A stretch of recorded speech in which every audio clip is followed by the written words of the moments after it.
당장 입금 안 하면 아들 학교로 찾아갑니다. 망신당하기 싫으면 서두르세요. 핸드폰 액정 위로 떠오른 문자 메시지에 이미경 씨의 손이 파르르 떨렸다. 발신자는 행복 대부. 이름과는 정반대로 사람의 피를 말리는 사채업자들의 독촉이었다. 미경은 마른 침을 삼키며 병원복도 구석진 의자에 주저앉았다. 남편이 남기고 간 빚더미, 그리고 설상가상으로 터진 아들의 사고 합의금. 숨만 쉬어도 돈이 나가는 지옥 같은 현실이 그녀의 목을 조르고 있었다. 통장 잔고는 37만 원. 당장 내일 이자를 막지 못하면 아들의 인생까지 시궁창에 처박힐 판이었다. 이미경 여사님 들어가실 거예요? 마실 거예요? 수간호사의 날카로운 목소리에 미경이 화들짝 놀라 고개를 들었다. 네, 죄송합니다. 들어갑니다. 미경은 급히 핸드폰을 주머니에 쑤셔 넣었다. 눈앞에 육중한 철문이 버티고 있었다. 태성대학병원 별관 13층 VIP 특실 전용 병동. 일반인들은 엘리베이터조차 탈 수 없는 철저히 격리된 구역이었다. 간병인들 사이에서 이곳은 귀향지 혹은 무덤이라 불렸다.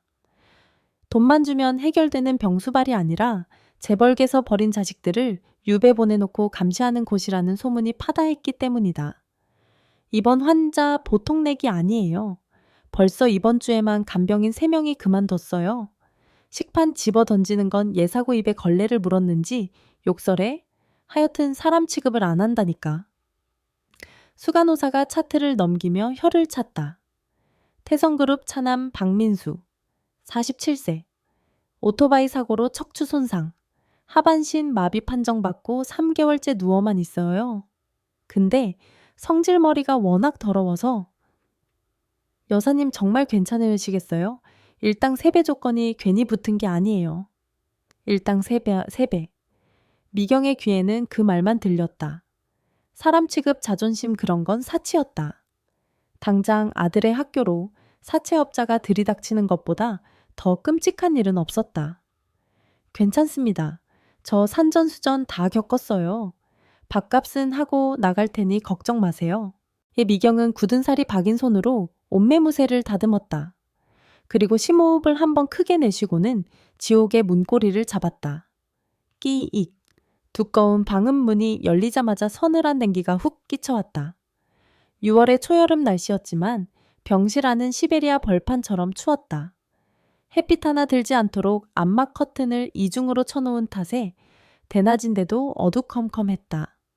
소독약 냄새와 섞인 비릿한 냄새. 그건 골마 터진 상처의 냄새가 아니라 오랫동안 씻지 않은 사람에게서 나는 채취와 퀴퀴한 분노의 냄새였다. 누구야? 어둠 속 침대 위에서 짐승의 그르렁거리는 소리 같은 목소리가 들려왔다. 미경은 스위치를 찾아 병실 불을 켰다. 오늘부터 간병을 맡게 된 와장창 미경의 인사가 끝나기도 전에 무언가 그녀의 발치로 날아와 박살났다. 사기 그릇이었다. 그 안에 담겨있던 전복죽이 사방으로 튀어 미경의 하얀 가운과 신발을 더럽혔다.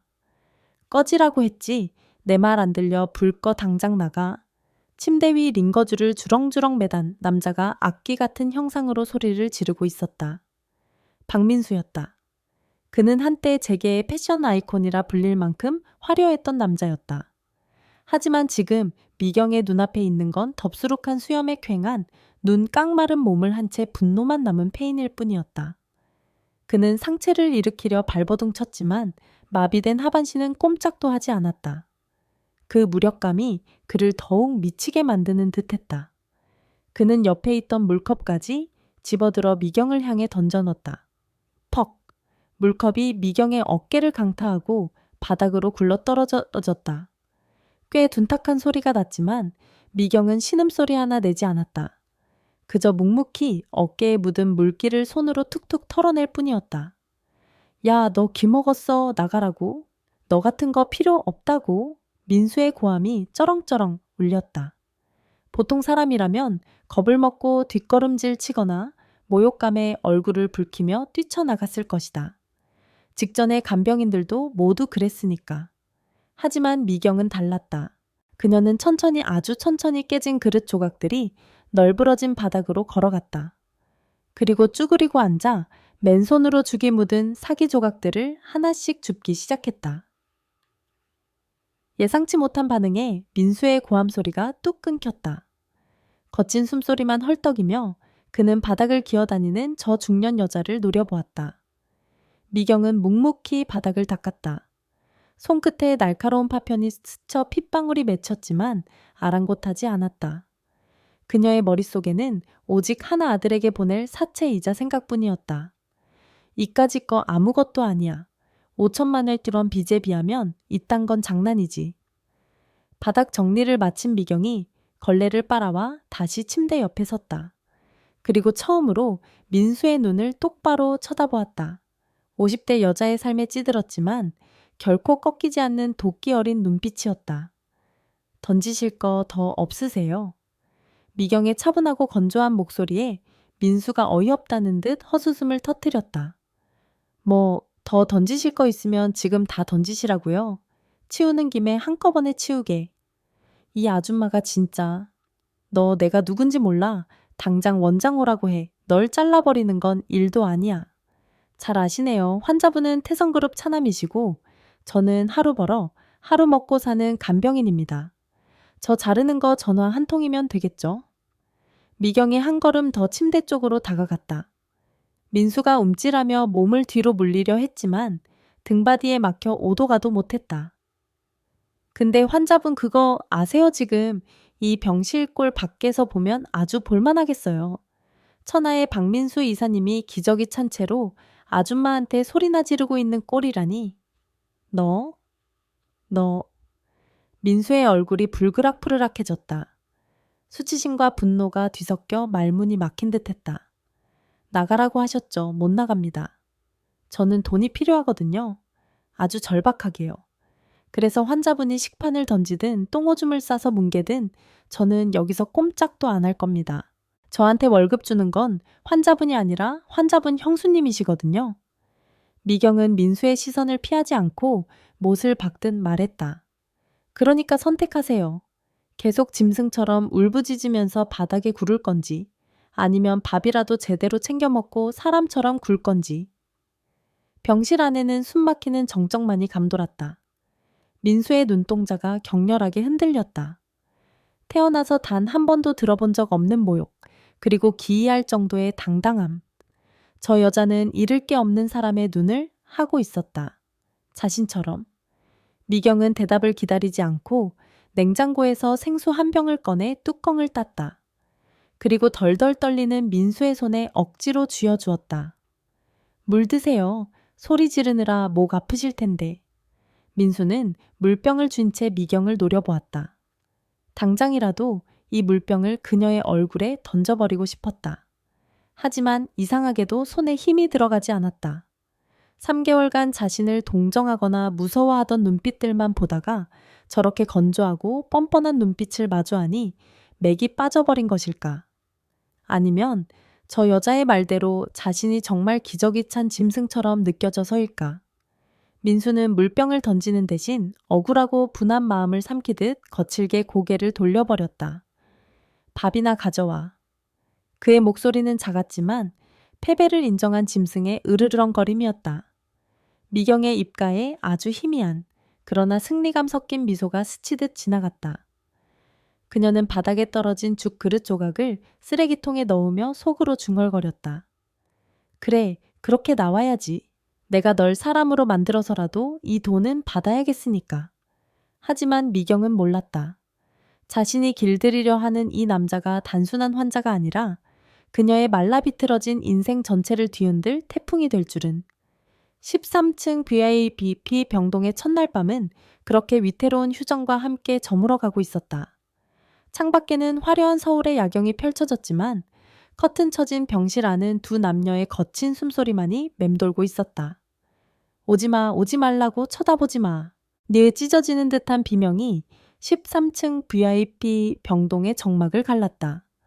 그것은 분노라기보다 공포와 수치심에 가까운 절규였다. 이미경은 병실 문을 열려다 말고 잠시 멈칫했다. 문틈 사이로 지독한 악취가 새어나오고 있었다. 15년차 베테랑 간병인인 그녀의 코는 본능적으로 상황을 감지했다. 실례했구나. 척추 손상 환자에게 배변 조절 장애는 피할 수 없는 숙명과도 같다. 하지만 한때 대한민국 재계를 호령하던 태성그룹의 황태자 박민수에게 자신의 의지와 상관없이 괄약근이 풀려버린 이 상황은 죽음보다 더한 굴욕이었을 것이다. 미경은 표정을 지우고 문을 열었다. 나가 제발 나가. 침대 위는 아수라장이었다. 민수는 이불을 머리끝까지 뒤집어 쓴 채 사시나무 떨듯 떨고 있었다. 하얀 시트 위로 검붉은 얼룩이 번져가고 있었고 비릿하고 역한 냄새가 코를 찔렀다. 미경은 말없이 문을 잠갔다. 그리고 커튼을 완벽하게 쳤다. 외부의 시선을 차단하는 것이 지금 그에게 해줄 수 있는 유일한 배려였다. 환자분 씻어야 합니다. 가만히 계세요. 손대지 마. 그냥 죽게 내버려둬. 이 더러운 꼴 보느니 차라리 죽어버릴 거야. 민수가 이불 속에서 악을 쓰며 발버둥 쳤다. 마비된 다리는 꼼짝도 하지 않았지만 상체는 미친 듯이 뒤틀리고 있었다. 링거 거치대가 쓰러질 듯 위태롭게 흔들렸다. 미경은 망설이지 않고 성큼성큼 다가갔다. 그리고 이불을 확 걷어냈다. 으아. 자신의 치부를 적나라하게 들킨 민수가 짐승처럼 울부짖으며 베개를 미경에게 던졌다. 미경은 베개를 한 손으로 쳐내고 민수의 양어깨를 강하게 눌러 제압했다. 정신 차려요, 박민수 씨. 미경의 쩌렁쩌렁한 고함에 민수의 눈동자가 흔들렸다. 당신 지금 환자야. 똥오줌 못 가리는 거 당신 잘못 아니라고. 아픈 게 죄야 이게 부끄러워. 내가 15년 동안 닦아낸 똥 기저귀가 트럭 한 대분은 넘어. 나한테 당신은 그냥 씻겨야 할 환자일 뿐이야. 그러니까 얌전히 있어. 이 미경은 민수가 반항할 틈도 주지 않고 능숙하게 그의 환자복 바지를 벗겨냈다. 성인 남자의 몸은 무거웠다. 더구나 축 늘어진 하반신은 쇳덩이처럼 꿈쩍도 하지 않았다. 미경은 땀을 뻘뻘 흘리며 민수를 옆으로 돌려 눕혔다. 물티슈와 따뜻한 수건으로 오물을 닦아내고 새 기저귀를 채우고 젖은 시트를 걷어내는 일련의 과정이 군더더기 없이 빠르게 진행되었다. 그 과정 내내 민수는 베개에 얼굴을 파묻은 채 흐느꼈다. 차라리 다리가 부러진 고통이라면 참을 수 있었다. 하지만 낯선 중년 여자 앞에서 그것도 돈 주고 고용한 간병인 앞에서 발가벗겨진 채 엉덩이를 내보여야 하는 이 현실은 그의 영혼을 난도질했다. 다 됐습니다. 미경이 민수의 몸을 다시 바로 눕히고 새 환자복을 입혀주었다. 30분간의 사투 끝에 병실은 다시 깨끗해졌지만 공기 중에는 여전히 옅은 악취와 민수의 참담한 패배감이 떠다니고 있었다. 미경은 환기를 위해 창문을 살짝 열고 젖은 시트를 챙겨 화장실로 들어갔다. 그때였다. 또각. 복도에서 경쾌한 구두굽 소리가 들려오더니 예고도 없이 병실 문이 벌컥 열렸다. 어머, 이게 무슨 냄새야. 화려한 트위드 재킷에 명품백을 든 중년 여성이 코를 막으며 들어왔다. 민수의 형수 최영이 오심이었다. 태성그룹 장남의 아내이자 갤러리 관장을 맡고 있는 그녀는 겉으로는 우아했지만 속은 뱀처럼 차가운 여자였다. 이불 속에 죽은 듯이 누워있던 민수의 몸이 딱딱하게 굳었다. 아주려님 살아는 계신 거죠? 아버님이 하도 걱정하셔서 와봤더니 병실꼴이 이게 뭐예요? 영희는 손수건으로 코와 입을 틀어막은 채 마치 오물덩거리를 보듯 민수를 내려다보았다. 그녀의 눈빛에는 걱정이라곤 티끌만큼도 없었다. 오직 경멸과 조소뿐이었다. 화장실에서 나온 미경이 그 앞을 막아섰다. 누구십니까? 면회 시간 아닙니다. 아, 이번에 새로운 간병인인가 보네. 이번엔 좀 오래 버티려나? 영희는 미경을 위아래로 훑어보더니 핸드백에서 샤넬 향수를 꺼냈다. 칙. 그녀는 허공에 그리고 민수의 침대 주변에 보란듯이 향수를 뿌려댔다. 독한 꽃향기가 비릿한 냄새와 섞여 구역질 나는 냄새를 만들어냈다. 황이 좀 시키고 살지. 사람 사는 데가 아니라 돼지우리 같네. 아무리 식물인간처럼 누워있어도 품위는 지켜야죠. 안 그래요? 민수는 이불 속에서 주먹을 꽉 쥐었다. 손톱이 살을 파고들어 피가 날 지경이었지만 그는 아무 말도 할 수는 없었다. 지금 이불을 걷으면 방금 기저귀를 간 자신의 처참한 꼴이 드러날 테니까. 형수는 그걸 알고 온 것이다. 자신이 가장 비참한 시간에 맞춰 확인 사살을 하러 온 것이다. 저기요 사모님, 환자분 호흡기에 안 좋습니다. 그만하시죠. 미경이 영희의 손목을 잡으려 했다. 그러자 영희가 기겁하며 팔을 뿌리쳤다. 어머, 어디서 함부로 손을 대 더럽게. 영희는 미경의 손이 닿았던 재킷 소매를 털어내며 쏘아붙였다. 이봐요 아줌마, 우리가 그 돈 주고 아줌마 쓴 이유가 뭐겠어. 우리 도련님 똥오줌이나 잘 받아내라는 거야. 주제 파악 좀 하고 냄새나 안 나게 관리 잘해요. 격 떨어지게 정말. 영희는 혐오스럽다는 표정으로 봉투 하나를 침대맡 협탁에 툭 던졌다. 이번 달 품위 유지비예요. 뭐 쓸 데나 있겠냐마는 아버님 체면 봐서 주는 거니까 감사히 받아요. 그녀는 민수에게 눈길 한 번 더 주지 않고 몸을 돌렸다. 갈게요. 냄새 때문에 더는 못 있겠네. 쾅. 문이 닫히고 다시 정적이 찾아왔다. 독한 향수 냄새만이 폭력처럼 병실에 남았다. 민수는 미동도 하지 않았다. 하지만 미경은 보았다. 이불 위로 미세하게 떨리고 있는 그의 어깨를, 그리고 이불 밖으로 삐져나온 그의 주먹 쥔 손등 위로 뜨거운 눈물 한 방울이 툭 떨어지는 것을. 천하의 재벌 2세가 겪는 수모치고는 너무나 잔인했다. 미경은 자신이 겪은 빚쟁이들의 모욕보다 가족이라는 이름으로 가해지는 저 우아한 폭력이 더 끔찍하게 느껴졌다. 미경은 묵묵히 걸어가 창문을 활짝 열었다. 찬바람이 들어와 독한 향수 냄새를 밀어냈다. 그리고 협탁 위에 놓인 돈봉투를 집어 서랍 깊숙한 곳에 보이지 않게 넣었다. 식사하시겠습니까? 한참의 침묵 끝에 미경이 물었다. 민수는 대답이 없었다. 그저 고개를 돌려 창밖을 바라볼 뿐이었다. 그의 눈은 텅 비어 있었다. 자존심이 짓밟히고 난 뒤의 허망함. 미경은 억지로 권하지 않았다. 대신 젖은 수건을 가져와 민수의 얼굴을 그리고 눈물 자국을 거칠지만 꼼꼼하게 닦아주었다. 그 여자 말 듣지 마요. 냄새 안 나요? 미경의 무심한 한마디였다. 제가 깨끗하게 닦았으니까 냄새 하나도 안 납니다. 그 순간 민수의 시선이 천천히 미경에게로 향했다. 동정도 경멸도 없는 건조한 눈빛. 그저 할 일을 했을 뿐이라는 저 당당한 태도. 3개월간 수많은 사람이 이 방을 거쳐갔다.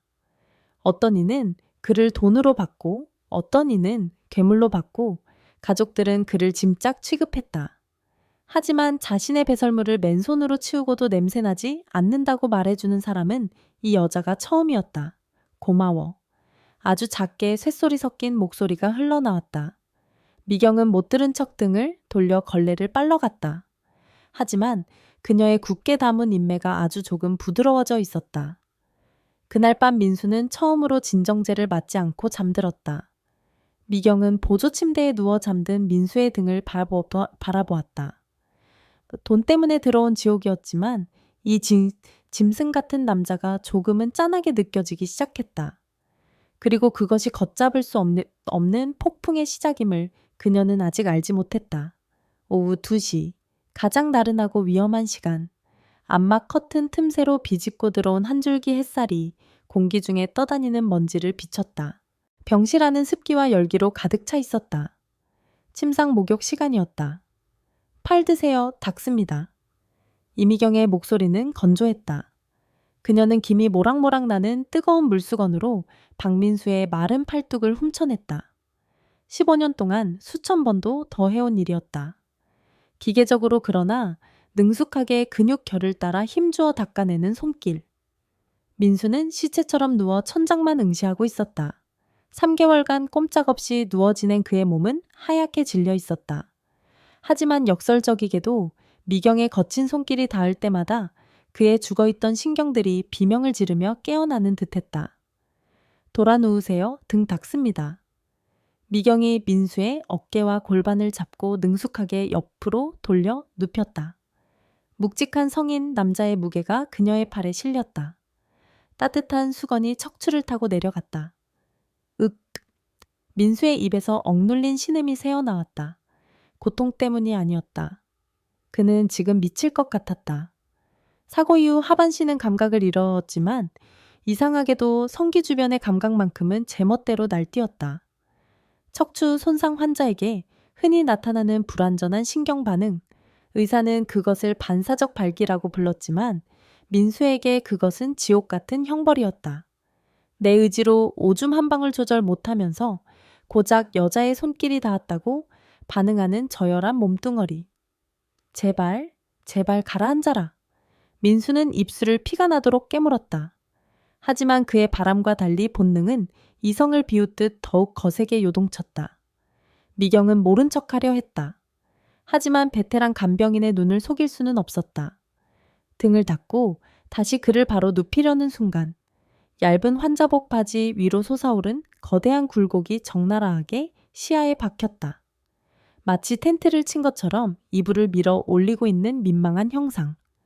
지잉, 지잉. 그때 미경의 주머니 속 핸드폰이 발작하듯 울렸다. 타이밍 한번 기가 막혔다. 그녀는 황급히 젖은 손을 앞치마에 닦고 핸드폰을 확인했다. 행복 대부. 오늘 4시까지 이자 300 입금 안 되면 아들내미 대학교 대자보 붙입니다. 이 학교 학생 엄마가 돈 떼먹고 도망갔다 하다고. 미경의 심장이 쿵 하고 내려앉았다. 300만 원. 당장 수중에 3만 원도 없는데 300이라니. 아들이 학교에서 망신당하는 꼴을 보느니 차라리 혀 깨물고 죽고 싶었다. 눈앞이 캄캄해졌다. 보지 마. 그때 침대에서 쥐어짜는 듯한 목소리가 들렸다. 미경이 고개를 돌렸다. 민수의 얼굴은 터질 듯 붉게 달아올라 있었다. 수치심의 눈에는 눈물이 그렁그렁했다. 그는 마비된 몸을 비틀며 필사적으로 이불을 끌어올리려 했지만 손이 덜덜 떨려 제대로 잡히지 않았다. 보지 말라고 제발 나가줘. 민수가 애원하듯 속삭였다. 식판을 집어 던지며 고래고래 소리 지르던 괴물은 온데간데 없었다. 그저 본능 앞에 발가벗겨진 비참한 47세의 남자만이 있을 뿐이었다. 미경은 나가야 했다. 그게 간병인의 도리였다. 하지만 그녀의 발은 바닥에 본드라도 붙인 듯 떨어지지 않았다. 핸드폰을 쥔 손에 식은땀이 났다. 300만 원, 아들의 미래, 그리고 눈앞에 괴로워하는 돈이 썩어나는 재벌 남자. 악마의 속삭임 같은 생각이 뇌리를 스쳤다. 이 사람한텐 돈이 휴지 조각보다 흔하잖아. 미경은 문을 향해 한 걸음 때려다 말고 멈춰섰다. 그리고 천천히, 아주 천천히 다시 침대 곁으로 다가갔다. 환자분, 미경의 목소리가 미세하게 떨렸다. 힘드십니까? 민수는 대답 대신 거칠게 숨을 몰아쉬었다. 3개월간 쌓인 욕구, 그리고 제어되지 않는 신경이 그를 고문하고 있었다. 드릴까요? 그 한마디가 병실의 공기를 얼어붙게 만들었다. 민수의 흔들리는 눈동자가 미경을 향했다. 무슨 뜻인지 이해하지 못한 듯, 아니 이해하고 싶지 않은 듯한 표정이었다. 지금 뭐라고? 전문 간병인들도 가끔 정말 어쩔 수 없을 때 하는 처치법입니다. 환자분이 너무 괴로워하시니까. 거짓말이었다. 그런 처치법 따위는 없었다. 그건 윤리 위반이고 해고 사유이며 범죄에 가까운 일이었다. 하지만 미경은 지금 벼랑 끝에 서 있었다. 민수는 멍하니 미경을 바라보았다. 50대 중반의 화장기 없는 푸석한 얼굴. 며칠 전 자신의 똥 기저귀를 갈며 냄새 안 난다고 말해주던 여자. 그녀의 눈은 묘하게 탁했고 동시에 절박해 보였다. 민수의 이성이 경고했다. 이건 미친 짓이라고. 하지만 터질 듯 팽창한 하반신의 고통이 이성을 마비시켰다. 누구라도 좋았다. 이 끔찍한 압력에서 자신을 해방해 줄 수만 있다면 얼마. 민수의 입술이 파르르 떨렸다. 얼마면 되겠어? 그는 알고 있었다. 이 여자가 순수한 호의로 이러는 게 아니라는 것을. 며칠 전 형수가 던져준 돈 봉투를 보며 씁쓸해하던 그녀의 눈빛을 기억했다. 차라리 돈 거래가 편했다. 그러면 비참함이 조금은 덜할 테니까. 미경은 침을 꿀꺽 삼켰다. 목구멍이 타들어 가는 것 같았다. 5천만 원. 미경의 입에서 튀어나온 금액은 그녀 자신도 놀랄 만큼 대담했다. 300만 원이 아니었다. 남편의 빚 전체를 청산할 수 있는 금액. 그녀의 인생을 올가매고 있는 족쇄의 가격. 주세요. 5천만 원. 미경은 다시 한번 못을 박듯 말했다. 민수는 잠시 말이 없었다. 5천만 원. 그에게는 술 한 번 마시는 값도 안 되는 돈이었다. 하지만 저 여자에게는 인생을 걸 만큼 큰 돈인 모양이었다. 기묘한 안도감이 들었다. 저 여자가 내 몸을 원하는 게 아니라 돈을 원해서 다행이라고. 민수는 천천히 고개를 끄덕였다. 지금 당장 해결해줘. 미칠 것 같으니까. 승낙이 떨어지자마자 미경은 몸을 돌려 병실 문을 잠갔다. 철컥. 그 소리가 마치 감옥문이 닫히는 소리처럼 들렸다. 그녀는 커튼을 완벽하게 쳤다. 대낮의 햇살은 차단되었고 병실은 다시 붉은 빛이 감도는 어둠 속에 잠겼다. 미경은 침대 옆 보조의자를 끌어당겨 앉았다. 그리고 떨리는 손으로 로션통을 집어들었다. 푹. 차가운 로션이 손바닥에 닿았다. 그녀는 양손을 비벼 로션을 데웠다. 슥슥 손바닥 비비는 소리가 적막한 병실을 채웠다. 시작하겠습니다. 미경은 민수의 환자복 바지를 조심스럽게 내렸다. 드러난 남자의 치부. 핏줄이 붉어질 정도로 성난, 그것은 주인을 괴롭히는 형벌 도구처럼 보였다. 미경의 따뜻하고 미끈거리는 손이 닿는 순간 민수의 허리가 활처럼 휘었다. 흐윽! 민수는 고개를 뒤로 젖히며 신음을 토해냈다. 수치심에 얼굴이 화다터하게 달아올랐지만 쾌락은 너무나 강렬하고 즉각적이었다. 3개월 만에 처음 느껴보는 타인의 온기.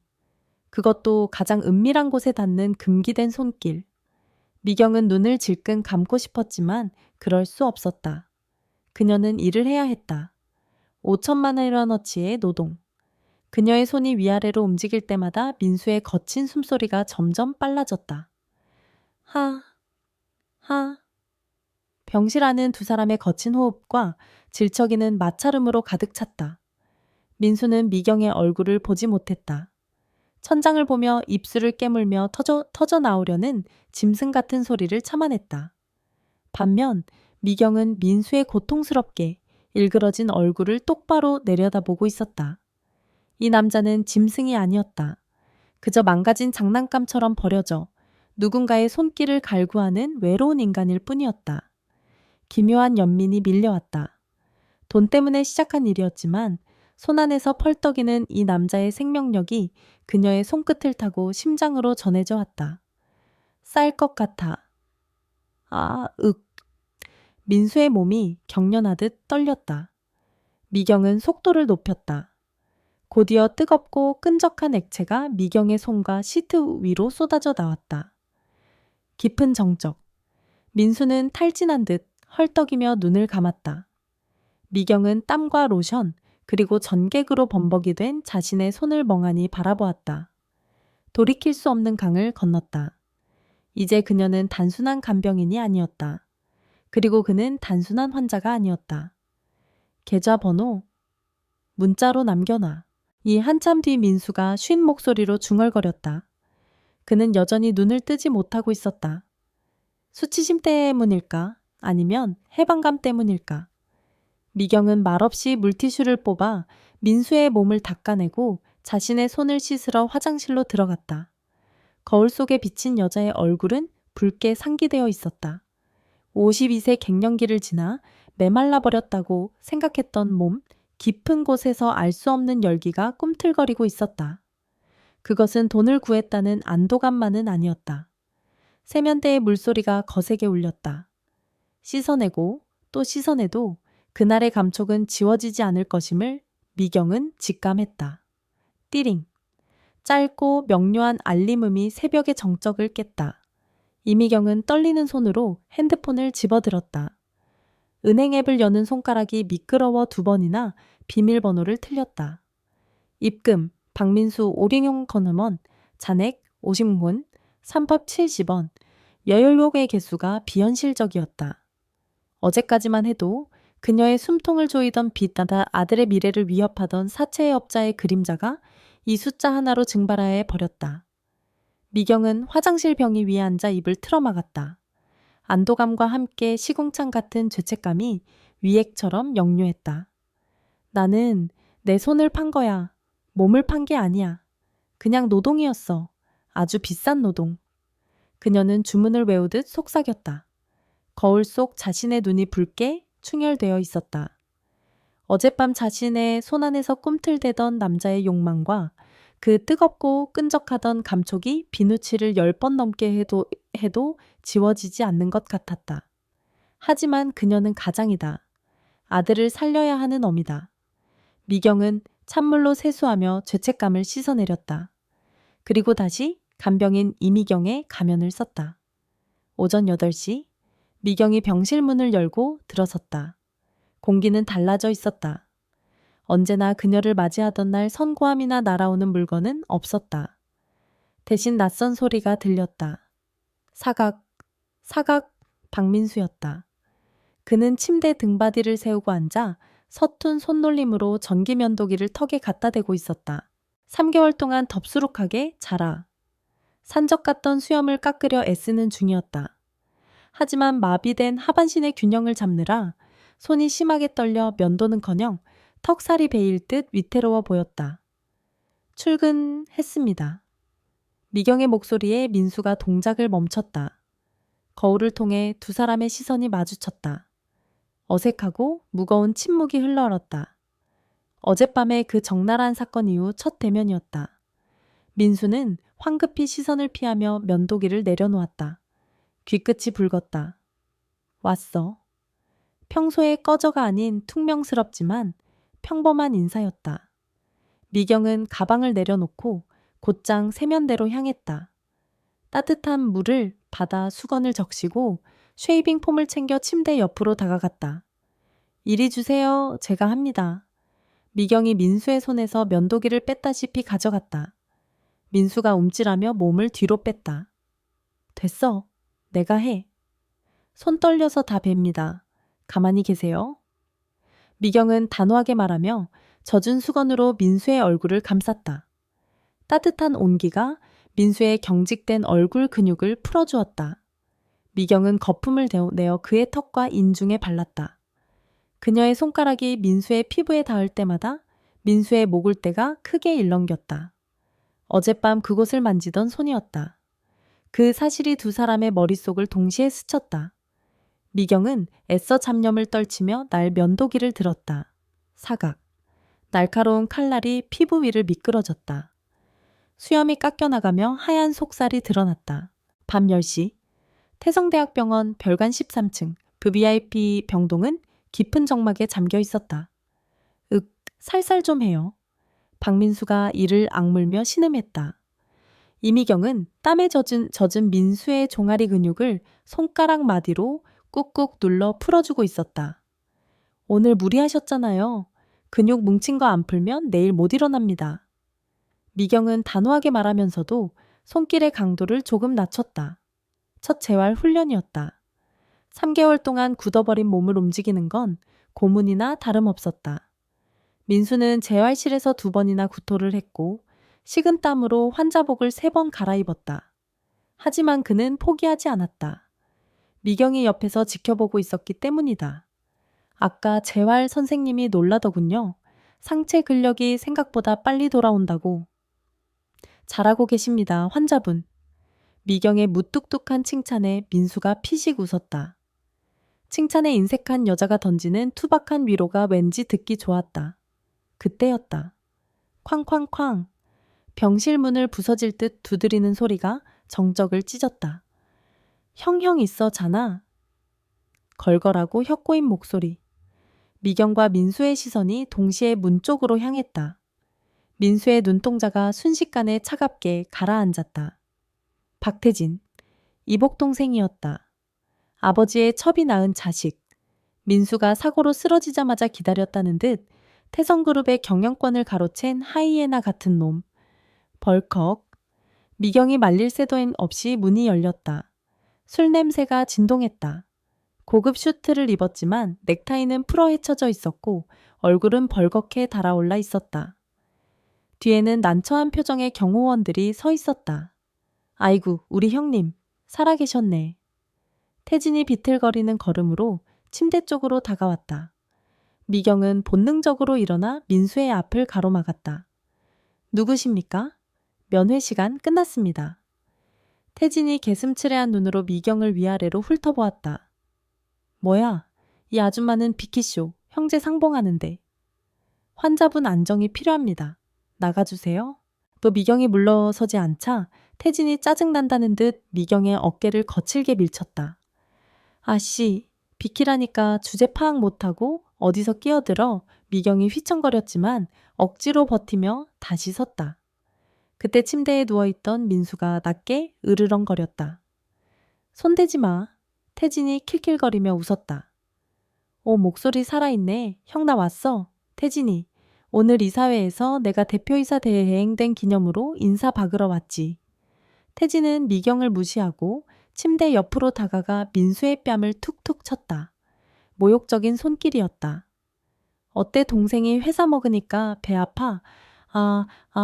배가 아픈지 어떤지 모르려나 하반신이 마비돼서 감각이 없다며 박태진, 술 주정은 나가서 해. 주정이라니? 걱정돼서 그래, 걱정돼서.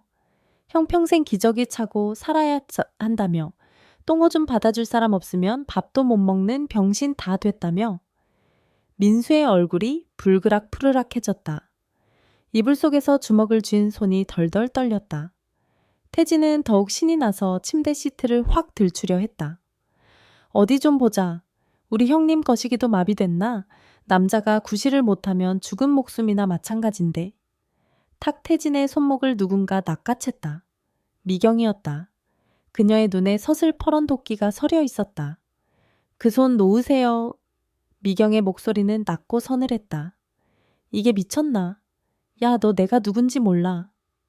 알죠? 남의 병실에 쳐들어와서 행패 부리는 개만도 못한 인간. 순간 병실에 정적이 흘러렀다. 민수조차 놀라서 눈을 크게 떴다. 개. 환자분, 지금 재활 훈련 받고 주무셔야 합니다. 당신 같은 인간이 와서 짓밟아도 되는 자존심 아니라고. 당장 나가. 미경이 소리쳤다. 그녀는 알고 있었다. 민수가 오늘 재활실에서 얼마나 처절하게 땀을 흘렸는지. 그 노력을, 그 간절한 의지를 이딴 놈이 비웃게 둘 수는 없었다. 술기운에 눈이 뒤집힌 태진이 손을 번쩍 들어 올렸다. 이 천한년이 짜. 파열음이 터졌다. 태진의 손바닥이 미경의 뺨을 강타했다. 하지만 그걸로 분이 안 풀린 듯 태진은 미경의 가슴팍을 전력으로 밀쳐버렸다. 미경의 몸이 종깃장처럼 날아갔다. 쿵 그녀의 머리가 아직 철제 협탁 모서리에 세게 부딪혀였다. 둔탁한 소리와 함께 미경이 바닥에 쓰러졌다. 잠시 후 미경의 이마에서 붉은 선혈이 주르륵 흘러내려 하얀 바닥을 적셨다. 선미씨, 민수의 입에서 짐승 같은 비명이 터져 나왔다. 태진은 피를 보자 당황한 듯 뒷걸음질 쳤다. 지가 혼자 넘어진 거야. 난 살짝 밀기만 해놨어. 민수의 눈이 뒤집혔다. 피를 흘리며 신음하는 미경. 자신을 지키려다 쓰러진 여자. 그런데 자신은 침대에 묶인 채 아무것도 할 수 없었다. 무력감, 그리고 끓어오르는 분노. 죽여버릴 거야. 박태진, 너 죽여버릴 거야. 민수가 침대 난간을 잡고 몸부림쳤다. 3개월 동안 단 한 번도 움직이지 않았던 허리 근육이 비명을 질렀다. 링거 바늘이 뽑혀 피가 솟구쳤지만 그는 멈추지 않았다. 으악. 민수는 악을 쓰며 상체를 일으키려 안간힘을 썼다. 얼굴에 혈관이 터질 듯 부풀어 올랐다. 불가능해 보였다. 하지만 분노가 기적을 만들었다. 침대 매트리스에서 그의 등이 아주 조금 그러나 확실하게 떨어졌다. 형 움직여. 태진이 공포에 질린 표정으로 쳐다보았다. 눈앞에 있는 건 하반신 마비 환자가 아니었다. 사냥감을 물어뜯기 위해 족쇄를 끊으려는 맹수였다. 그때 병실 밖에서 소란을 들은 보안 요원들이 들이닥쳤다. 무슨 일입니까? 저 새끼 끌어내, 당장 끌어내. 민수가 피 묻은 손으로 태진을 가리키며 고함을 질렀다. 그 기세에 눌린 보안 요원들이 태진의 양팔을 잡았다. 이거 놔, 내가 태성그룹 대표야, 이거 안 놔. 태진은 발버둥치며 끌려나갔다. 복도 멀리서 그의 비겁한 욕설이 들려오다 사라졌다. 병실에 다시 정막이 찾아왔다. 선미씨. 더 민수는 침대 난간에 매달린 채 헐떡거렸다. 식은땀과 피가 범벅이 된 채 그는 바닥에 쓰러진 미경을 내려다보았다. 미경이 비틀거리며 상체를 일으켰다. 이마의 상처에서 흐른 피가 한쪽 눈을 가리고 있었다. 그녀는 자신의 상처는 안중에도 없다는 듯 떨리는 손으로 침대를 짚고 일어섰다. 환자분, 괜찮으세요? 어디 다친 데 없어요? 미경이 다가와 민수의 팔에 꽂힌 주사바늘 자국을 살폈다.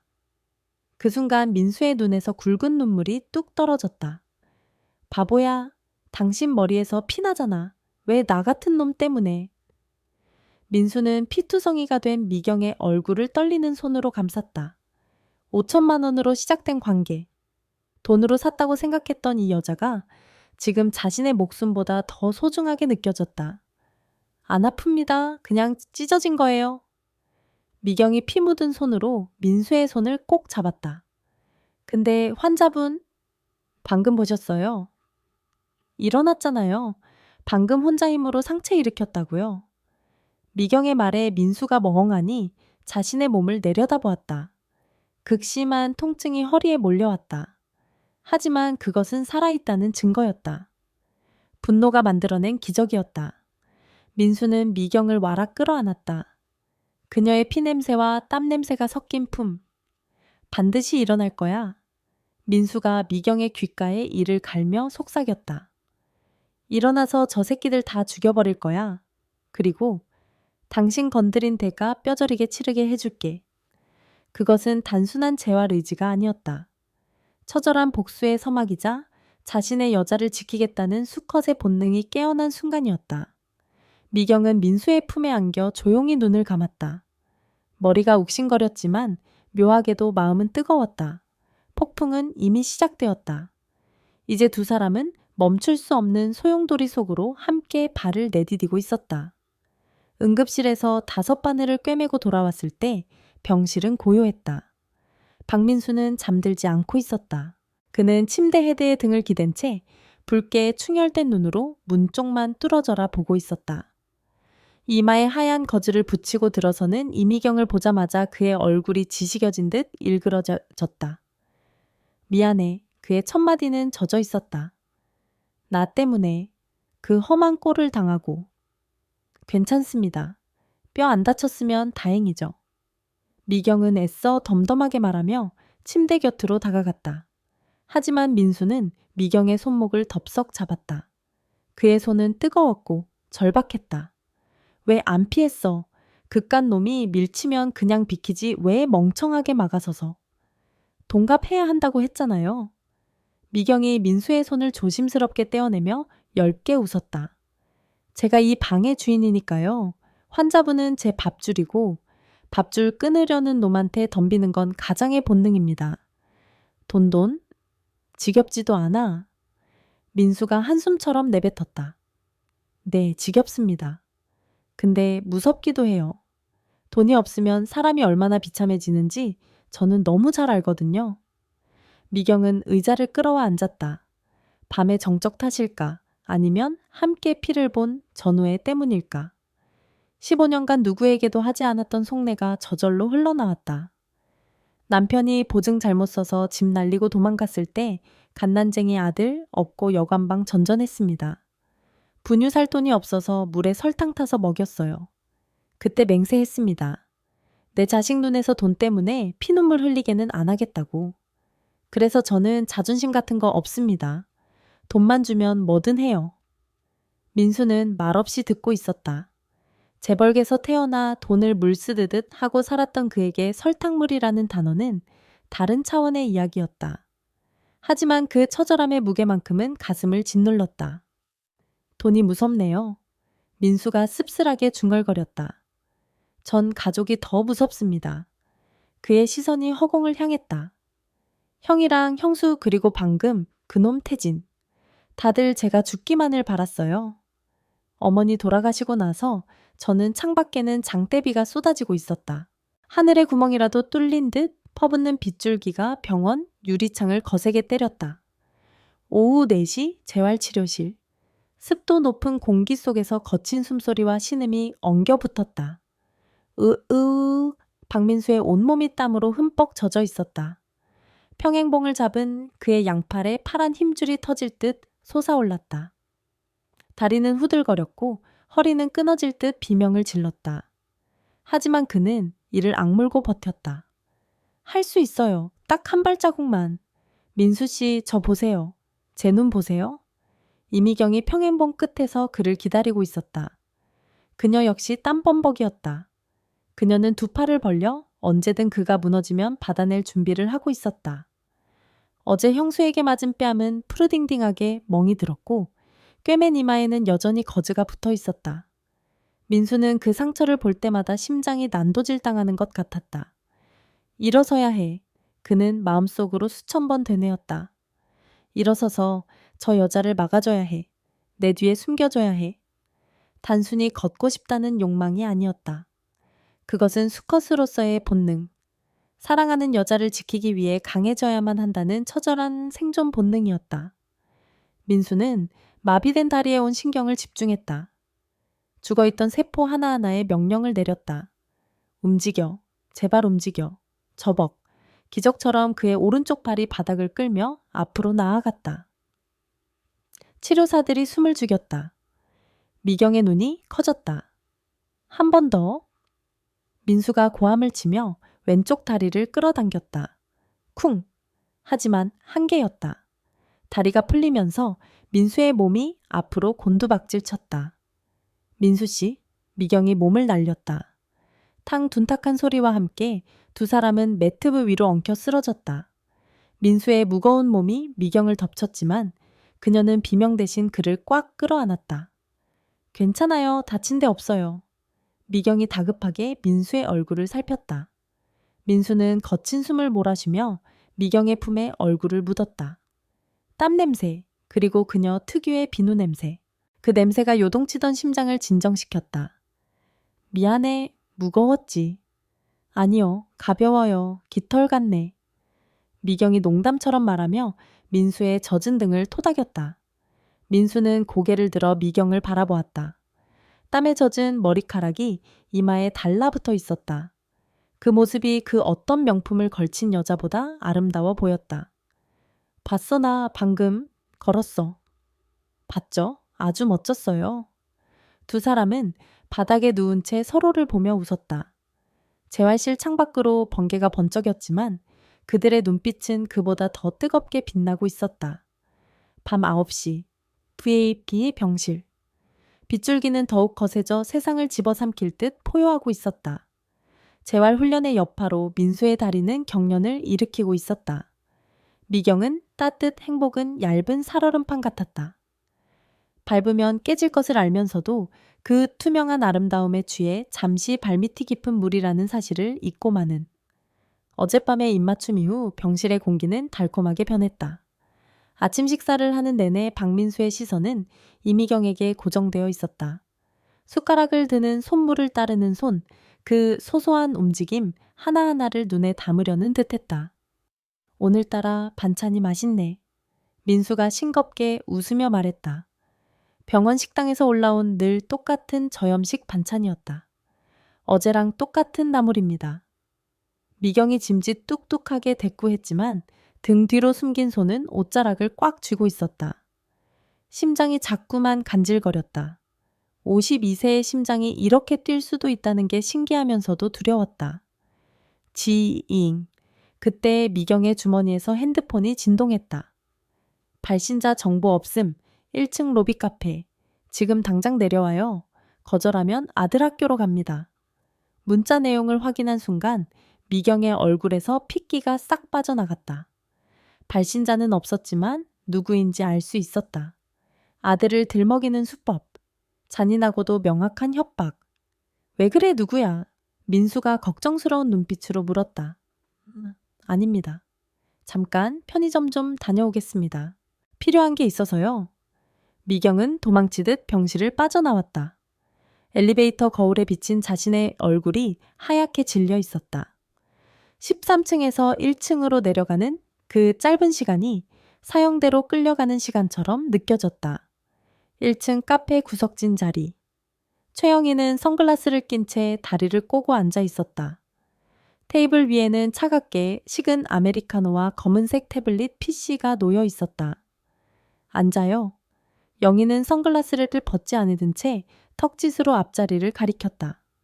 미경이 주저하며 앉자마자 영희는 대뜸 태블릿 PC의 화면을 켰다.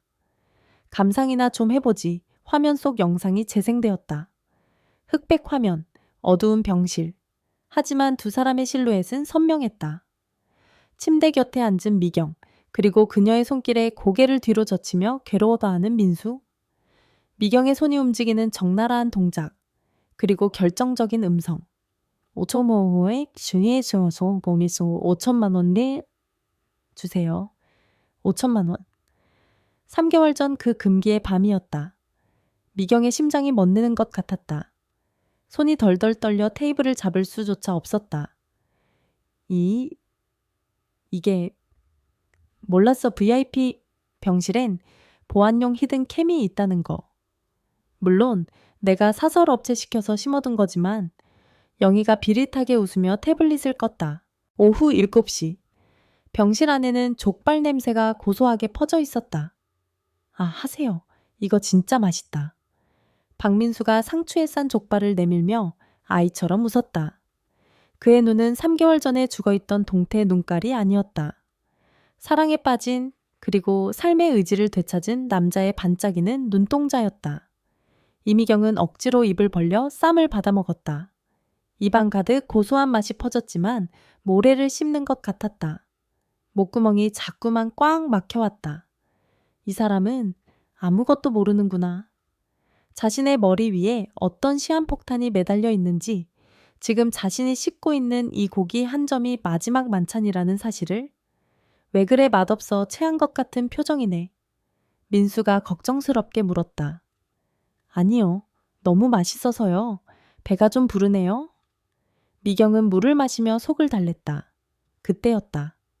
식사를 마치고 미경이 민수의 발을 닦아주기 위해 대야에 뜨거운 물을 받아왔을 때였다. 철렁. 마음이 급했던 탓일까? 미경의 손이 미끄러지면서 뜨거운 물이 담긴 대야가 기우뚱했다. 던간이 뜨거운 물이 민수의 오른쪽 발등 위로 쏟아졌다. 미경은 화들짝 놀라 바닥에 주저앉으며 수건을 찾았다. 죄송합니다. 괜찮으세요? 화상 입겠네. 어떡해. 미경이 허둥지둥 민수의 발을 닦으려는데 민수의 표정이 이상했다. 고통스러워하는 것이 아니라 멍하니 자신의 발을 내려다보고 있었다. 그리고 그의 입술이 파르르 떨렸다. 뜨거워. 네, 당연히 뜨겁죠. 죄송해요. 제가 정신이 나가서. 아니, 그게 아니라 미경 씨. 민수가 떨리는 손으로 미경의 어깨를 꽉 잡았다. 그의 눈에 믿을 수 없다는 듯한 환희가 차올랐다. 뜨겁다고 느껴져. 발등이 뜨거워. 순간 병실 안에 정적이 흘러갔다. 미경의 눈도 커졌다. 하반신 마비. 감각이 없어야 할 발이었다. 그런데 온도를 느꼈다. 지 진짜요? 정말 느껴지세요? 찌릿했어. 아주 뜨겁고 아팠어. 분명히 느꼈어. 이 민수가 흥분하며 자신의 허벅지를 주먹으로 쳤다. 감각이 돌아오고 있어?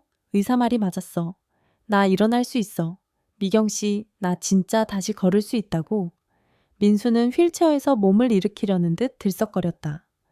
그가 미경을 와락 끌어안았다. 고마워. 다 당신 덕분이야. 당신이 날 씻기고 만져주고 사랑해줘서 내 신경이 살아난 거야. 민수의 뜨거운 눈물이 미경의 목덜미를 적셨다. 기적이었다. 의학적으로 설명할 수 없는 사랑이 만들어낸 기적. 하지만 그 순간 미경의 가슴은 차갑게 식어내렸다. 민수가 회복한다는 것. 그것은 그가 다시 태성그룹의 후계자 경쟁에 뛰어들게 된다는 뜻이었다. 최영희와 박태진이 그토록 막으려던 일. 민수 씨가 일어서면 그 여자들은 더 독하게 굴 거야. 영희의 협박이 환청처럼 귓가에 울렸다. 걔가 회장 자리에 오르면 제일 먼저 쳐낼게 너 같은 천한 여자야. 네가 민수 발목 잡는 오물이라고. 맞는 말이었다. 성매매 영상이 터지는 순간 이제 막 걸음마를 때려는 민수의 다리는 다시 꺾일 것이다.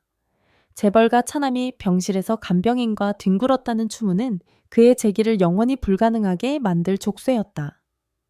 자신이 민수의 곁에 있는 한 민수는 결코 온전한 왕좌에 오를 수 없다. 떠나야 해. 지금 다음 날 아침 9시. 퇴원 당일. 병실 안의 공기는 날카로운 유리조각처럼 곤두서 있었다. 이미경은 마지막 짐을 정리하고 있었다. 가방 지퍼를 닫는 소리가 유난히 크게 울렸다. 지익. 박민수는 휠체어에 앉아 창밖만 응시하고 있었다.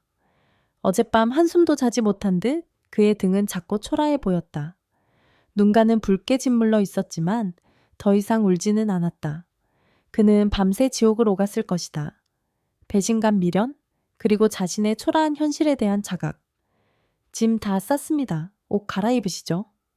미경이 건조하게 말했다. 그녀 역시 밤새 한숨도 못 잤지만 화장을 평소보다 진하게 하고 붉은 립스틱까지 발랐다. 돈도 고른 탐욕스러운 여자의 가면을 완벽하게 쓰기 위해서였다. 민수는 천천히 고개를 돌려 미경을 보았다. 그의 눈빛이 싸늘하게 식어 있었다. 손대지 마. 민수가 스스로 셔츠 단추를 잠그며 씹어뱉었다. 손가락이 여전히 조금 떨렸지만 그는 이를 악물고 혼자 해냈다. 도와달라고 안 해, 강해. 그러니까 그 역겨운 손 치워. 역겨운 손. 미경의 심장이 덜컥 내려앉았지만 그녀는 입꼬리를 비틀어 웃었다. 잘 됐네요. 저도 귀찮던 참인데. 그때였다. 벌컥. 노크도 없이 병실 문이 열렸다. 최영희이었다. 그녀는 승리자의 미소를 지으며 마치 개선장군처럼 들어왔다. 뒤에는 수행 비서들이 서 있었다. 어머, 우리 도련님, 퇴원 준비 다 했어. 영희는 민수의 싸늘한 표정을 보고도 아랑곳하지 않고 곧장 미경에게 다가갔다. 이 여사님도 고생 많았어요. 마무리는 깔끔하게 했나? 영희의 눈이 어제 약속 지켰지? 라고 묻고 있었다. 미경은 고개를 끄덕였다. 네 사모님, 말씀하신 대로 정리했습니다. 그래, 역시 돈이 좋긴 좋아. 말이 잘 통한다니까? 영희는 핸드백에서 두툼한 현금 봉투를 꺼냈다. 그리고 보란듯이 민수가 보는 앞에서 미경에게 내밀었다. 자, 약속한 잔금. 그리고 이건 보너스. 그것은 확인 사살이었다. 민수에게 이 여자가 철저히 돈 때문에 움직였다는 것을 각인시키려는 잔인한 퍼포먼스. 민수의 시선이 영희의 손에 들린 봉투, 그리고 그것을 받아드는 미경의 손에 꽂혔다. 미경은 손을 떨지 않으려 안간힘을 썼다. 이 봉투를 받는 순간 자신은 영원히 민수에게 꽃뱀으로 기억될 것이다. 하지만 그래야만 했다. 그래야 그가 미련 없이 떠날 수 있으니까. 감사합니다, 사모님. 미경은 봉투를 받아 짐짓 무게를 가늠해보는 척하며 가방에 쑤셔 넣었다. 액수가 섭섭지 않네요. 다음에도 이런 일감 있으면 연락주세요. 아주 프로야 프로. 영희가 깔깔거렸다. 그 모습을 지켜보던 민수의 표정이 처참하게 일그러졌다. 믿고 싶지 않았던, 아니 믿을 수 없었던 어젯밤의 이별 통보가 현실이 되는 순간이었다. 진짜였어. 민수의 목소리가 바닥을 긁는 듯 낮게 깔렸다.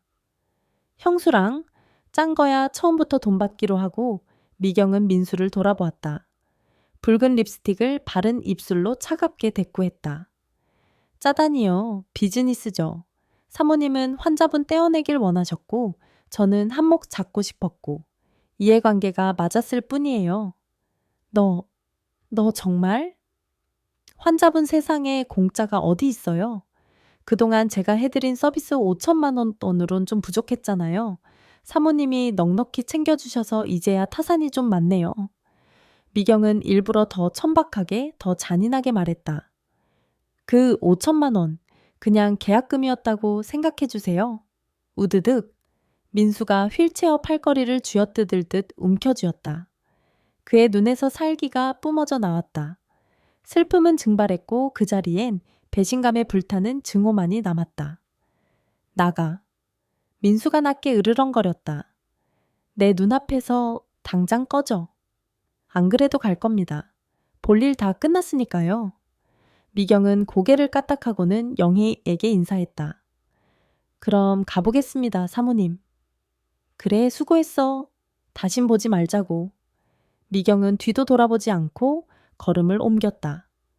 등 뒤에서 민수의 시선이 비수처럼 꽂히는 게 느껴졌다. 문고리를 잡는 순간 뒤에서 민수의 고함이 터졌다. 기억해둬 이미경, 미경이 멈칫했다. 네가 오늘 챙긴 그 더러운 돈 평생 후회하게 만들어줄 거야. 내가 보란 듯이 일어서서 태성그룹 꼭대기에 올라가서 너 같은 거 발밑에도 못 오게 짓밟아 줄 거라고. 그것은 저주이자 동시에 처절한 다짐이었다. 미경은 눈을 질끈 감았다. 성공했다. 그에게 살아야 할 이유, 도끼를 심어주는데 성공했다. 비록 그 연료가 자신을 향한 증오일지라도. 기대할게요, 부회장님. 미경은 마지막 한마디를 남기고 병실 문을 열었다. 쾅문이 닫히자마자 병실 안에서 무언가 박살나는 소리가 들려왔다. 민수가 협탁을 엎어버린 모양이었다. 영희의 비명소리와 비서들의 당황한 목소리가 뒤섞였다. 미경은 복도를 걸었다. 한 걸음, 두 걸음. 병실에서 멀어질수록 다리에 힘이 풀렸다.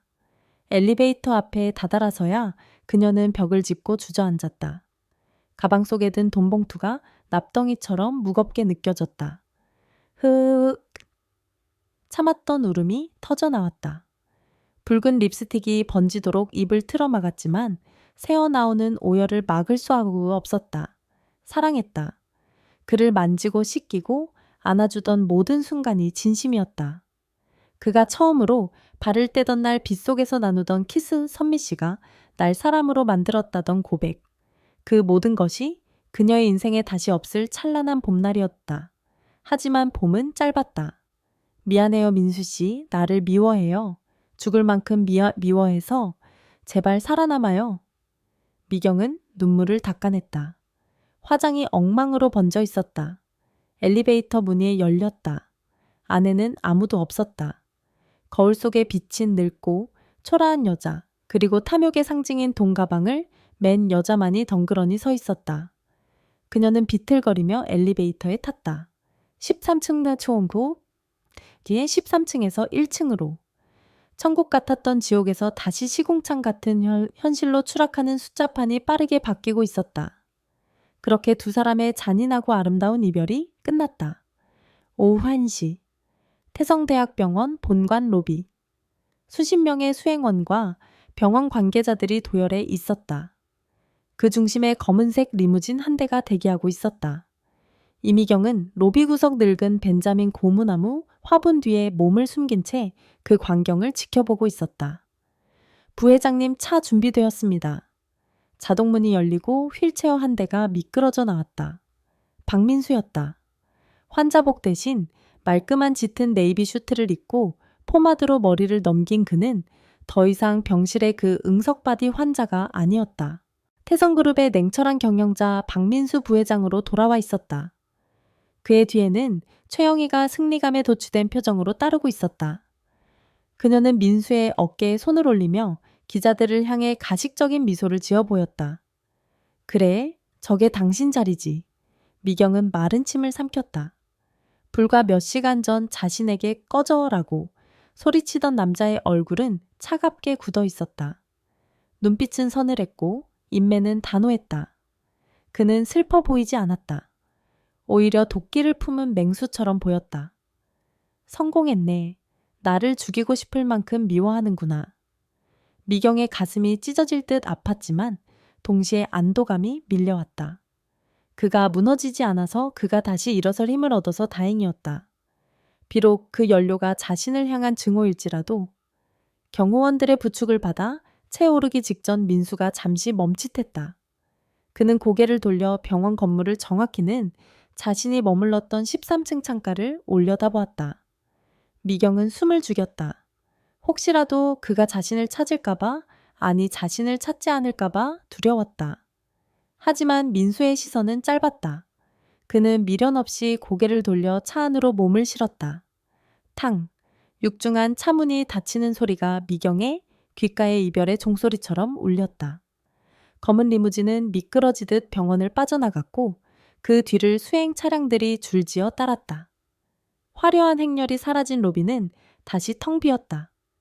미경은 그제야 다리에 힘이 풀려 화분 옆에 주저앉았다. 잘 가요, 민수 씨. 그녀의 입술 사이로 소리 없는 작별 인사가 새어나왔다. 오후 2시. 다시 13층 VIP 병실. 미경은 마지막 정리를 위해 텅 빈 병실로 돌아왔다. 주인을 잃은 방은 썰렁했다. 민수의 채취 그가 쓰던 컵, 그가 기대 앉았던 소파. 모든 공간에 그와 함께했던 3개월의 시간이 유령처럼 떠다니고 있었다. 후! 미경은 감정을 추스르며 청소를 시작했다. 바닥을 쓸고 쓰레기통을 비우고 화장실 물기를 닦았다. 몸을 바쁘게 움직여야만 눈물이 나지 않을 것 같았다. 마지막으로 침대 시트를 걷어낼 차례였다. 이곳에서 그 모든 일이 시작되었다. 그가 텐트를 쳤던 날 5천만 원을 요구했던 밤 빗속에서 입을 맞췄던 새벽. 미경은 떨리는 손으로 베개를 들어 올렸다. 그리고 시트를 벗겨내려던 순간 그녀의 손이 멈췄다. 베개 밑에 무언가가 놓여 있었다. 최영이가 던져준 것과 같은 노란 서류 봉투가 아니었다. 낡고 투박한 병원. 편의점에서 파는 1,000원짜리 갈색 봉투였다. 이게 뭐지? 미경은 홀린 듯 봉투를 집어들었다. 묵직했다. 봉투를 열자 안에서 붉은색 통장 하나와 삐뚤빼뚤한 글씨로 쓴 편지 한 장이 툭 떨어졌다. 미경은 바닥에 주저앉아 편지를 펼쳤다. 아직 손에 힘이 들어가지 않아 글씨가 엉망인 민수의 필체였다. 이미경 씨에게, 아니 나의 선미 씨에게. 첫 줄을 읽자마자 미경의 시야가 뿌옇게 흐려졌다. 당신은 참 연기를 못해요. 어제 나한테 모진 말을 쏟아낼 때 당신 손이 얼마나 떨리고 있었는지. 압니까? 눈가는 붉어져서 금방이라도 울 것 같은 얼굴로 돈 타령을 하는데 그게 얼마나 아프게 들리던지. 미경의 입에서 탄식이 터져나왔다. 그는 알고 있었다. 그녀가 왜 악역을 자처했는지, 왜 돈을 핑계로 그를 밀어냈는지. 형수가 협박했겠죠. 당신 성격에 그냥 떠날 리 없으니까. 아마 내 앞길 막지 않으려고 나를 위해 나쁜 년이 되기로 작정한 거 다 압니다. 그래서 속아줬습니다. 당신이 원하는 대로 내가 당신을 미워하고 증오해야 당신이 마음 편하게 나를 떠날 수 있을 테니까. 눈물이 편지지 위로 뚝뚝 떨어져 글씨를 번지게 했다. 이 통장 당신이 거절할 거 압니다. 그래도 받아요. 이건 돈이 아니라 내 목숨값입니다. 당신이 내 똥 기저귀를 갈아주고 내 굳은 다리를 주물러주고 짐승 같던 나를 사람으로 만들어준 대가입니다. 미경은 떨리는 손으로 통장을 펼쳤다. 예금주 이미경. 잔액 3억 원. 5천만 원만원이 아니었다. 민수가 병실에서 몰래 비자금을 정리해 만든 그녀의 남은 인생을 지켜줄 거액이었다. 빚 갚고 아들 공부시키고 그리고 남은 돈으로는 제발 당신 자신을 위해 써요. 맛있는 거 사 먹고 예쁜 옷 사 입고 더 이상 굽신거리지 말고 당당하게 살아요. 당신은 그럴 자격 있는 여자니까. 편지의 마지막 줄에서 미경은 무너져 내렸다. 당신 말대로 보란듯이 일어설 겁니다. 태성그룹 꼭대기에 올라갈 겁니다. 하지만 복수 때문이 아닙니다. 내가 힘이 있어야 언젠가 먼 훗날에라도 당신을 다시 만났을 때 그때는 아무도 우리를 방해하지 못하게 지킬 수 있을 테니까. 기다리지 마요. 하지만 잊지도 마요. 나를 살려준 여자 내 유일한 사랑. 고마웠어요. 흐엉. 미경은 편지를 가슴에 품고 바닥을 구르며 오열했다. 텅 빈 병실에 그녀의 통곡 소리가 메아리쳤다. 그는 바보가 아니었다. 그는 다 알고 있었다. 그녀가 그를 지키기 위해 거짓말을 했듯 그 역시 그녀를 지키기 위해 그녀의 거짓말에 속아준 것이었다. 그것은 52세의 여자와 47세의 남자가 할 수 있는 가장 성숙하고도 아픈 사랑의 방식이었다. 창밖으로 쏟아지던 오후의 햇살이 미경의 등 위로 내려 앉았다. 마치 민수의 따뜻한 손길처럼. 미경은 한참을 울다 고개를 들었다. 눈물 범벅이 된 얼굴이었지만 그녀의 눈빛은 더 이상 흔들리지 않았다. 그래요? 살게요. 당신이 준 이 목숨값으로 악착같이 잘 살게요. 그녀는 통장과 편지를 가방 깊숙이 가장 소중한 곳에 넣었다. 그리고 자리에서 일어났다. 이제 병실을 나갈 시간이었다. 13층의 지옥 그리고 천국. 그 모든 기억을 뒤로하고 미경은 문을 열었다.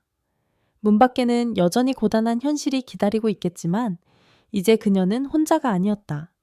가슴 속에 품은 뜨거운 기억 하나가 남은 생을 버티게 할 등불이 되어줄 테니까. 1년 후 늦은 봄, 서울 변두리의 한적한 골목, 미경네 밥상이라는 소박한 간판이 달린 식당 안은 점심시간이 지났음에도 손님들로 북적였다. 이모, 여기 제육볶음 하나 더요. 네, 금방 나갑니다. 이미경은 주방에서 웍을 돌리며 힘차게 대답했다. 1년 전 병원 복도에서 사채업자의 협박 문자에 떨던 초라한 중년 여성의 모습은 온데간데 없었다. 말끔한 조리복 활기찬 목소리, 그리고 무엇보다 빛에 찌들어 늘 그늘져 있던 얼굴이 환하게 피어 있었다. 어머 사장님, 뉴스 봐요 뉴스. 태성그룹 난리 났네. 단골 손님이 가리키는 벽걸이 TV 화면으로 미경의 시선이 향했다. 속보. 태성그룹 박민수 회장 경영권 방어 성공. 형제의 난 종지부 앵커. 박민수 신임 회장은 횡령 혐의가 드러난 형 박도진 전 부회장과 형수 최영희 씨를 검찰에 고발하며 대대적인 경영 쇄신을 예고했습니다. 휠체어 신세를 딛고 일어선 기적의 경영인으로 불리는 박 회장은 화면 속 수많은 카메라 플래시 세례를 받으며 걸어 나오는 남자가 있었다. 박민수였다. 그는 더 이상 휠체어를 타지 않았다. 지팡이조차 없었다. 꼿꼿하게 펴진 허리당당한 걸음걸이, 그리고 누구도 넘볼 수 없는 서늘한 카리스마. 13층 병실에서 똥기저귀를 차고 울부짖던 남자는 이제 대한민국 재계를 움직이는 거목이 되어 있었다. 미경은 멍하니 화면을 바라보다 끓어 넘치는 찌개, 냄비 소리에 화들짝 놀라 불을 껐다. 해냈구나.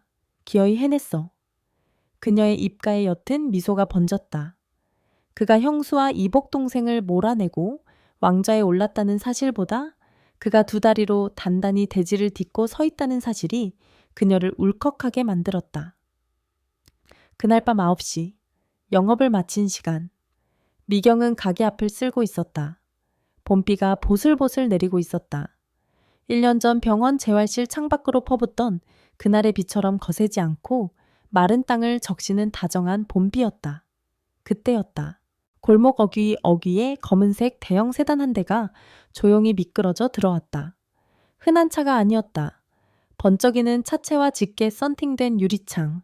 이 좁고 허름한 골목과는 어울리지 않는 이질적인 존재감. 미경은 빗자루질을 멈추고 차를 바라보았다. 차는 가게의 바로 앞에 서지 않고 가로등 불빛이 닿지 않는 맞은편 어둠 속에 정차했다. 시동도 끄지 않은 채 그저 가만히 서 있었다.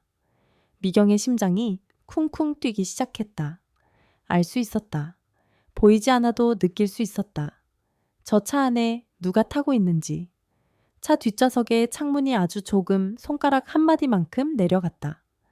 그 틈새로 13층 VIP 병실의 냄새가 섞인 밤 공기가 흘러나왔다. 차 안에서 박민수는 미경을 보고 있었다. 앞치마를 두르고 빗자루를 든 그녀. 이마의 흉터는 옅어졌지만 여전히 희미하게 남아있었다. 그 흉터가 훈장처럼 보였다. 그녀는 건강해 보였고 평온해 보였다. 회장님, 내리시겠습니까? 운전석의 비서가 조심스럽게 물었다. 민수는 대답하지 않았다. 그는 무릎 위에 놓인 자신의 손을 내려다보았다. 1년 전 미경이 5천만 원을 돌려주며 쥐어주었던 그 손이었다. 그냥 잘 사세요. 그게 제일 좋은 보답이라고. 그녀의 말이 귓가에 맴돌았다. 지금 차문을 열고 내리면 그녀를 다시 안을 수 있을 것이다. 1년 동안 단 하루도 잊지 않았던 그녀를. 하지만 그 다음은 자신은 이제 그룹 총수였다. 일거수일투족이 감시당하는 위치. 자신이 그녀의 가게에 들어서는 순간 내일 아침 신문에는 온갖 추잡한 소설이 실릴 것이다. 회장의 숨겨진 연인, 꽃뱀 따위의 단어들이 그녀의 평온한 일상을 다시 흙탕물로 만들 것이다. 그녀를 지키는 방법은 다가가지 않는 것뿐이었다. 아니, 됐다. 민수는 씁쓸하게 웃으며 창문 틈으로 시선을 고정했다. 그냥 밥이나 먹고 다니는지 그거면 됐어. 그때 가게 안에서 미경이 무언가를 들고 나왔다. 김이 모락모락 나는 하얀 스티로폼 도시락이었다.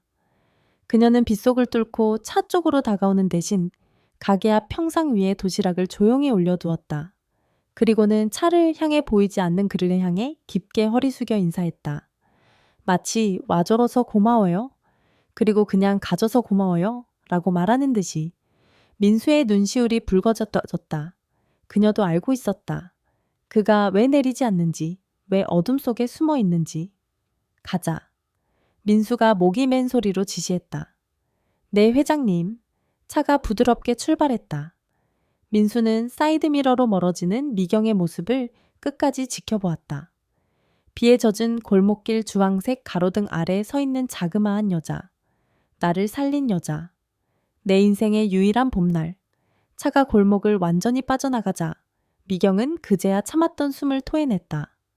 다리에 힘이 풀려 주저앉을 뻔했지만 그녀는 평상 짚고 버텼다.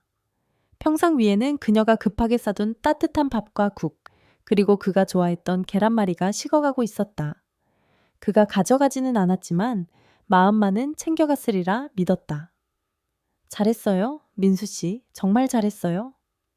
미경은 빗물에 섞인 눈물을 닦아냈다. 슬프지 않았다. 오히려 가슴 벅찬 충만감이 차올랐다. 그녀는 53세, 그는 48세. 불꽃처럼 타오르다 재만 남는 사랑이 아니었다. 서로의 썩은 부분을 도려내고 새살을 돋게 해준 생명 같은 사랑이었다. 그는 저 높고 화려한 성에서 왕으로 살 것이고 그녀는 이 소박한 골목에서 자신의 삶을 살 것이다. 두 세계는 다시는 섞이지 않겠지만 그들이 공유한 그 뜨거운 기억은 영원히 서로를 지탱해 줄 것이다. 미경은 가게 간판에 불을 껐다. 미경네 밥상의 불은 꺼졌지만 그녀의 가슴 속에 핀 붉은 꽃은 비로소 만개하고 있었다. 늦게 핀 꽃이 더 붉고 향기롭다는 것을 이제는 알 것 같았다.